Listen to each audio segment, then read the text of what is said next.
Hi, I'm Professor Adam Porter of the University of Maryland, and it's my pleasure to welcome you to Programming Mobile Applications for Android Handheld Systems, Part 2.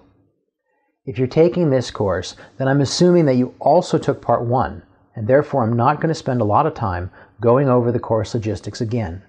But as you know, we generally stick to the following organization. Each week, I'll start by posting a set of video lectures. And those lectures generally last anywhere from an hour to an hour and a half. In each of the video lectures, I'll normally start by talking about some concept or API. And as I go through the lecture, I'll demonstrate several sample applications, and I'll show screencasts where I walk through the source code for the sample applications I've just demonstrated. And you can get the source code for all of these applications at the course's GitHub repository, which is available at this link. Now each week I will also assign a graded quiz. Quizzes are meant to reinforce the lecture material and sometimes to introduce additional concepts and resources, and you can take these quizzes as many times as you like. Finally, each week I will also assign one or more labs. These labs will usually ask you to implement an application.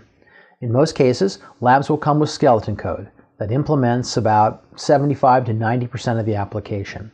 So you'll need to read and understand the skeleton code, and then you'll need to fill in the parts that are missing.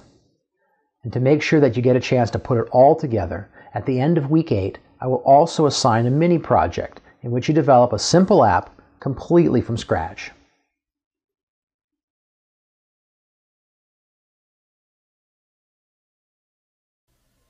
So before I finish up, let me just say a few words about the specific topics that we'll cover in this course. As you remember, this course is delivered in 2 parts. In Part 1, we went over the basics of Android.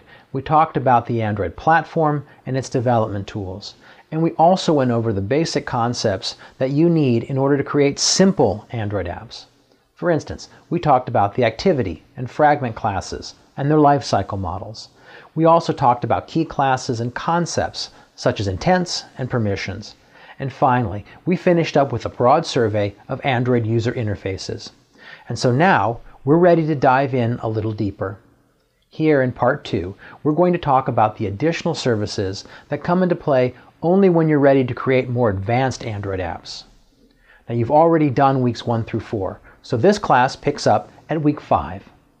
In week 5, we'll go over how to handle concurrency with threads, async tasks, and handlers. And we'll also talk about how to acquire data over the internet.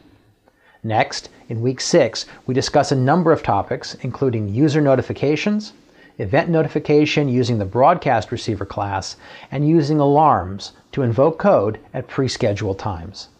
Week 7 gets into more visual topics, including graphics and animation, touch processing, and multimedia. And finally, during week 8, we'll focus on using the many sensors that now come standard on most handheld devices. And we'll also talk about how to acquire and display location information. And we'll then close out week 8 with a lecture on how to manage and store data.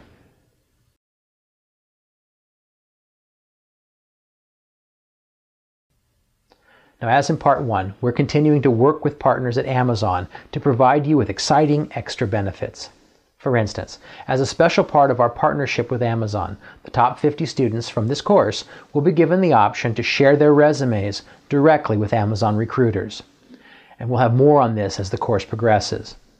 Now, you should have also received an email explaining how you can earn up to $40 of Amazon credits by signing up for this course, by registering as a developer with the Amazon App Store, and by submitting up to 2 of your own new apps to the App Store.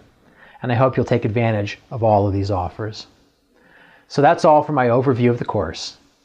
Let's get started.